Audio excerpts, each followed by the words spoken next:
السلام علیکم دوستو، کیسے ہیں آپ؟ امید ہے خیریت سے ہوں گے، جہاں بھی ہوں گے خوشحال و آباد ہوں گے۔ آج کا ہمارا عنوان جس کا کام اسی کو ساجے۔ ریڈنگ کی طرف آتے ہیں۔ کسی گاؤں میں ایک کسان رہتا تھا۔ اس کے پاس ایک گھوڑا اور ایک بیل تھا۔ گھوڑے پر وہ سواری کرتا تھا اور بیل کو بیل گاڑی میں جوت کر کھیتوں سے چارہ لاتا تھا۔ اس کے علاوہ منڈی میں سبزیاں اور اناج لے جانے کے لیے بھی بیل گاڑی استعمال کرتا تھا، پھر ہل بھی چلانا پڑتا تھا۔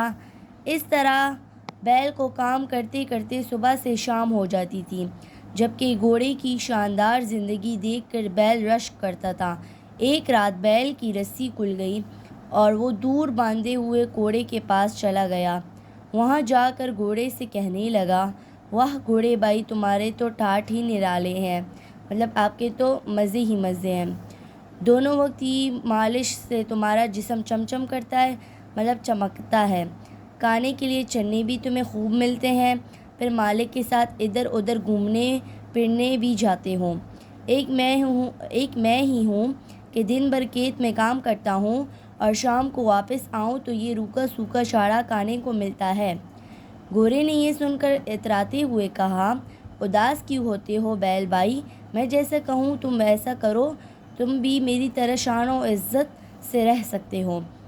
بیل نے بےتابی سے کہا، مطلب بےتابی کا مطلب ہے بے چینی سے کہا، جلدی جلدی بتاؤ گھوڑے بھائی کہ مجھے کیا کرنا چاہیے۔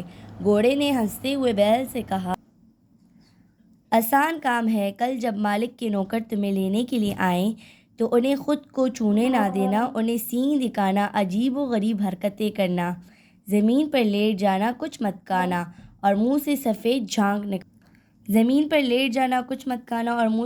جھانک نکال دینا، بس پھر تمہارے عیش ہی عیش ہوں گے۔ دوسرے دن جب کسان کے نوکر بیل کو کھیتوں پر کام کے لیے لینے گئے تو دیکھا کہ بیل کھلا پھر رہا تھا۔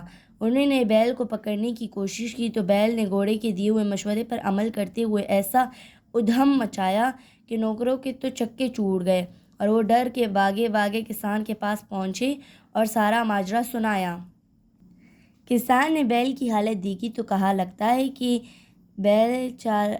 بیچارہ بیل بہت زیادہ محنت و مشقت کرنے سے بیمار پڑ گیا۔ محنت و مشقت کا مطلب محنت مزدوری۔ بیل کی جگہ آج سے گھوڑے کو ہل میں جوتا جائے گا اور جب تک بیل اچھا نہیں ہو جاتا کھیت میں گھوڑا ہی کام کرے گا۔ اب تو گھوڑے کی شامت آ گئی، دن بھر کھیت میں جوتا رہتا۔ کوڑے کھا کھا کر گھوڑے کی ساری شان و شوکت ہوا ہو گئی۔ وہ دل ہی دل میں پچھتانے لگا، مطلب افسوس کرنے لگا کہ اس نے بیل کو غلط مشورہ دے کر اچھا نہیں کیا۔ ایک دن گھوڑا موقع پا کر بیل کے پاس گیا تو بیل چکتے ہوئے گھوڑے سے مخاطب ہوا، واہ دوست، کیا مشورہ دیا تم نے، میں تو قسمت سے راضی ہو گیا، اب تو کچھ کام نہیں کرنا پڑتا اور وقت پر ہرا ہرا تازہ چارہ کھانے کو ملتا ہے۔ یہ سن کر گھوڑا بھام گیا کہ بیل کی نیت اب کام پر جانے کی نہیں ہے۔ گھوڑے نے دل ہی دل میں سوچا، اگر بیل اپنے کام پر نہیں جائے گا تو اس کا سارا کام اسے کرنا پڑے گا، جو اس کے بس کی بات نہیں، کیونکہ وہ جان چکا تھا کہ جس کا کام اسی کو ساجے۔ گھوڑے نے اس حقیقت کا ادراک کرتے ہی بیل سے کہا، دوست، بڑے دکھ کے ساتھ تمہیں ایک بات بتاتا ہوں کہ مالک تمہیں ایک کسائی کو بیچنا چاہتا ہے، کیونکہ مالک کی نظر میں اب تم کسی بھی کام کے نہیں رہے۔ یہ دیکھ بیل، دو وقت کا ہرا چارہ اس لیے دیا جاتا ہے کہ تم صحت مند ہو جاؤ اور اپنے کام پر واپس آ سکو۔ اگر ابھی بھی تم نے کام سے بچنے کے لیے بہانے بنانے کی کوشش کی تو کسان کسائی سے اچھی رقم وصول کر کے تمہارا قصہ تمام کر دے گا، مطلب آپ کا قصہ ختم کر دے گا۔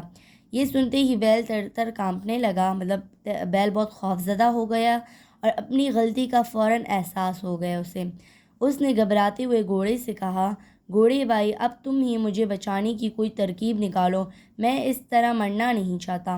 گھوڑے نے تیر نشانے پر لگتا دیکھ کر کہا کہ کل سے بیمار ہونے کا بہانہ مت کرنا، مالک کو تم صحت مند لگو گے تو وہ تمہیں نہیں بیچے گا۔ دوسرے دن بیل کو بلا چنگا دیکھ کر کسان نے اس پر کھیت پر بلایا اور گھوڑے نے ہمیشہ کے لیے کان پکڑ لیے کہ اب وہ کسی بھی جانور کو غلط مشورہ نہیں دے گا۔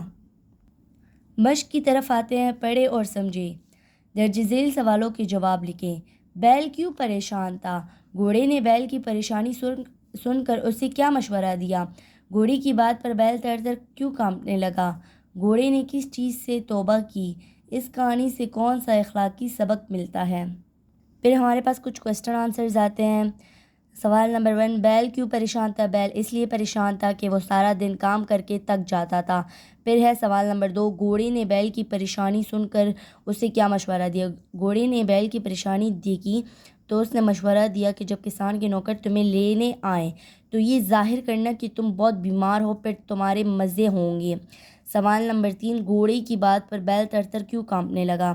گھوڑے نے بیل سے جھوٹ بول کر کہا کہ مالک تمہیں کسائی کو بیچنا چاہتا ہے کیونکہ مالک کی نظر میں اب تم کسی بھی کام کے نہیں رہے۔ یہ سنتے ہی بیل تر تر کانپنے لگا۔ گھوڑے نے کس چیز سے توبہ کی؟ گھوڑے نے غلط مشورہ دینے سے توبہ کی۔ اس کہانی سے کون سا اخلاقی سبق ملتا ہے؟ اس کہانی سے ہمیں یہ سبق ملتا ہے کہ کبھی کسی کو غلط مشورہ نہیں دینا اور ہر حال میں اللہ کا شکر ادا کرنا چاہیے۔ تو جی دوستو، سوال جواب ہو گئے ہیں، کمپلیٹ ہو گئے۔ اب ہم نیکسٹ پہ آتے ہیں، سنیں اور بولیں۔ سوال نمبر 2، ایک طالب علم درج ذیل نامکمل جملے پڑھیں اور دوسرے طالب علم سن کر سبق میں سے متعلقہ الفاظ ڈھونڈ کر خالی جگہ پر کریں۔ کسان کے پاس ایک گھوڑا اور ایک بیل تھا۔ بیل کو سارا دن کھیتوں میں کام کرنا پڑتا۔ گھوڑے نے بیل کو غلط مشورہ دیا۔ نوکروں نے کسان کو سارا ماجرا سنایا۔ آپ ادھر نوکروں نے کسان یا مالک دونوں لکھ سکتے ہیں، ٹھیک ہے۔ پھر ہے بیل کی جگہ گھوڑے کو ہل چلانا پڑا۔ پھر سوال نمبر 3، سبق کو پڑھنے کے بعد اس میں دیے گئے معلومات اور تصویرات کو آغازہ کرتے ہوئے درست جواب کا منتخب کریں۔ 1، بیل کی حالت دیکھ کر کسان کے دل میں کیا خیال آیا کہ بیل بیمار ہو گیا؟ چکے چوٹ جانا سے کیا مراد ہے؟ گھبرا